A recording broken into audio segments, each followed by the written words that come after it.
लाय संजीवन लखन जियाए श्री रघुवीर हर्षि उरुलाए रघुपति कीन्ही बहुत बड़ाई तुम मम प्रिय ಭರತ ಸಮಬಾಯಿ. ಲಾಯ ಸಂಜೀವನ್ ಇದರ ಅರ್ಥ ಏನು ಅಂದರೆ, ರಾವಣರ ಯುದ್ಧದಲ್ಲಿ ಲಕ್ಷ್ಮಣ ಇಂದ್ರಜಿತ್ನಿಂದ ಪೆಟ್ಟು ತಿಂದು ಬಿದ್ದಾಗ ಮೂರ್ಛೆ ಹೋದಾಗ ಆಂಜನೇಯ ಪರ್ವತನ ಎತ್ಕೊಂಡು ಬರ್ತಾರೆ. ಅಂದರೆ ಅವರಿಗೆ ಗಿಡಮೂಲಿಕೆ ಅವಶ್ಯಕತೆ ಇರುತ್ತೆ, ಇವರಿಗೆ ಯಾವ ಗಿಡಮೂಲಿಕೆ ಅಂತ ಅರ್ಥ ಆಗಲ್ಲ, ಹಾಗಾಗಿ ಪರ್ವತನ ಎತ್ಕೊಂಡು ಬರ್ತಾರೆ.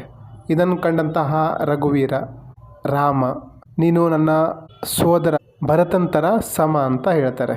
ಲಂಕೆಯ ಯುದ್ಧದಲ್ಲಿ ಲಕ್ಷ್ಮಣ ರಾವಣನ ಮಗ ಇಂದ್ರಜಿತನಿಂದ, ಇಂದ್ರಜಿತ್ ಅಂದರೆ ಇಂದ್ರಿಯ, ಜೀತ್ ಅಂದರೆ ಗೆದ್ದವ, ಇಂದ್ರಿಯಗಳನ್ನು ಗೆದ್ದವ ಅಂದರೆ ತಪಸ್ಸು ಮಾಡಿ ಶಕ್ತಿ ಪಡೆದಿರ್ತಾರೆ. ಆದರೆ ಅದಕ್ಕೆ ಹೈಯರ್ ಪರ್ಪಸ್ ಇರಲಿಲ್ಲ, ಸೆಲ್ಫಿಶ್ನೆಸ್ ಇತ್ತು, ಹಾಗಾಗಿ ಅದು ಲಿಮಿಟೆಡ್ ಆಗಿತ್ತು.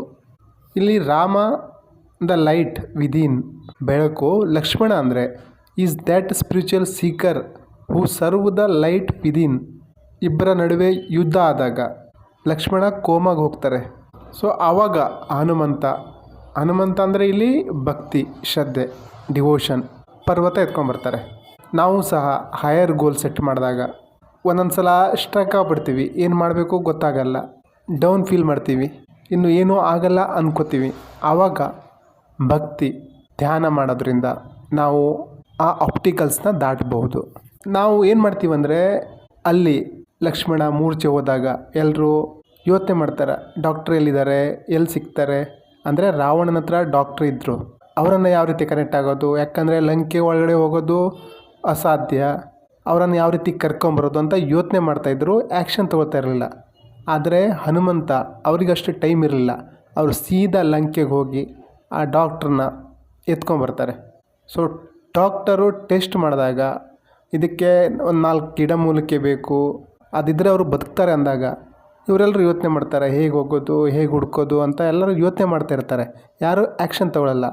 ಆಂಜನೇಯ ಸೀದಾ ಹೋಗಿ ಅವರಿಗೆ ಯಾವ ಗಿಡಮೂಲಿಕೆ ಸರಿ ತಪ್ಪು ಗೊತ್ತಾಗಲ್ಲ, ಹಾಗಾಗಿ ಸೀದಾ ಪರ್ವತನ ಎತ್ಕೊಬರ್ತಾರೆ. ಲಾಯ ಸಂಜೀವನ ಲಖನ್ ಜಿಯಾಯ್ ಶ್ರೀ ರಘುವೀರ ಹರ್ಷಿ ಉರುಲಾಯ್. ಲಕ್ಷ್ಮಣ ಚೇತರಿಸ್ಕೊಂಡಾಗ ರಾಮನಿಗೆ ತುಂಬ ಖುಷಿ ಆಗುತ್ತೆ. ಆವಾಗ ಅವ್ರು ಹೇಳ್ತಾರೆ, ನೀನು ಭರತಂತರ ನನ್ನ ಸೋದರ ಅಂತ ಹೇಳಿರೋದು. ಭರತ ಯಾಕೆ? ತುಂಬ ಮಮ ಪ್ರಿಯ ಭರತ ಹಿ ಸಮಬಾಯಿ. ಭರತ ಯಾಕೆ? ಅಲ್ಲೇ ಲಕ್ಷ್ಮಣ ಇದ್ದ, ಲಕ್ಷ್ಮಣಂತರ ಅಂತ ಹೇಳ್ಬೋದಿತ್ತಲ್ಲ. ಯಾಕೆಂದರೆ ಲಕ್ಷ್ಮಣ ಅಲ್ಲಿ ನಿಯರ್ ಇರೋವಂಥದ್ದು ಲಿಮಿಟೆಡ್, ಅವರ ಮೈಂಡ್ ಅನ್ಲಿಮಿಟೆಡ್ ಆಗಿರೋದ್ರಿಂದ. ಅದರಲ್ಲೂ ಭರತ, ಅವರಿಗೆ ಅಣ್ಣನ ಮೇಲೆ ಎಷ್ಟು ಪ್ರೀತಿ ಇತ್ತಂದರೆ ಅವರು ಅಣ್ಣನ ಪಾದರಕ್ಷೆನ ಸಿಂಹಾಸನದ ಮೇಲೆ ಇಟ್ಟು ರಾಜ್ಯಭಾರ ಮಾಡ್ತಾರೆ. ರಾಮ ಕಾಡಲ್ಲಿ ನೆಲದ ಮೇಲೆ ಮಲಗ್ತಾರೆ ಅಂತ ಅವರು ಅಲ್ಲಿ ನೆಲದ ಮೇಲೆ ಮಲಗ್ತಾರೆ. ಸೊ ಇದು ಅಣ್ಣ ತಮ್ಮಂದಿರ ಪ್ರೀತಿ. ನನಗೂ ಅನಿಸ್ತಾ ಇತ್ತು, ರಾಮ ದೇವರು ಯಾಕೆ ಕಣ್ಣೀರು ಹಾಕಿದ್ರು ಅಂದರೆ ಅವರು ಅವತಾರ ಪುರುಷ, ಧರ್ಮನ ಜನರಿಗೆ ತೋರಿಸ್ಬೇಕು ಅಂತ, ಧರ್ಮ ಎತ್ತಿ ನಿಲ್ಲಿಸ್ಬೇಕು ಅಂತ ಅವರು ಆ ರೀತಿ ಮಾಡ್ತಾರೆ. Bharata is the role model of karmayogi. ಅವರು ರಾಜ್ಯಭಾರ ಮಾಡಬೇಕು, ಎಷ್ಟೋ ಕೆಲಸಗಳ ನಡುವೆಯೂ ಅವರಿಗೆ ರಾಮನ ಮೇಲೆ ಭಕ್ತಿ ಇತ್ತು. ಆದರೆ ನಾವು ಯಾವ ರೀತಿ ಅಂದರೆ, ನಮಗೆ ಭಕ್ತಿ ಮಾಡಲಿಕ್ಕೆ ಟೈಮ್ ಇಲ್ಲ. ಅವರು ಅಣ್ಣ ತಮ್ಮಂದಿರು ಯಾವ ರೀತಿ ಇದ್ದರು, ಇನ್ನು ನಮ್ಮ ಅಣ್ಣ ತಮ್ಮಂದಿರು ನಾವು ಯಾವ ರೀತಿ ಇರ್ತೀವಿ, ಹೊಡೆದಾಟ, ಜಗಳ, ಮೋಸ, ವಂಚನೆ, ಅಣ್ಣ ತಮ್ಮಂದಿರ ಮಧ್ಯೆ ಅಂಡರ್ಸ್ಟ್ಯಾಂಡಿಂಗ್ ಇಲ್ಲ. ಸೊ ನಮ್ಮಲ್ಲಿರುವಂತಹ ಹನುಮಂತನ ಶಕ್ತಿನ ಜಾಗೃತಗೊಳಿಸಬೇಕು ಅಂದರೆ ಹನುಮನ್ ಚಾಲಿಸ ಪಠನೆ ಮಾಡಬೇಕು. ಮಂಗಳವಾರನೋ ಶನಿವಾರನೋ ಒಂದು ಸಂಕಲ್ಪ ಮಾಡಿ 11 ವಾರ ಡೈಲಿ 11 ಸಲ ಹನುಮನ್ ಚಾಲಿಸ ಪಠನೆ ಮಾಡಿದ್ದೇ ಆಗಿದ್ದರೆ ಜೀವನದಲ್ಲೇ ಏನೋ ಒಂದು ಪವಾಡ ಸೃಷ್ಟಿಯಾಗುತ್ತೆ.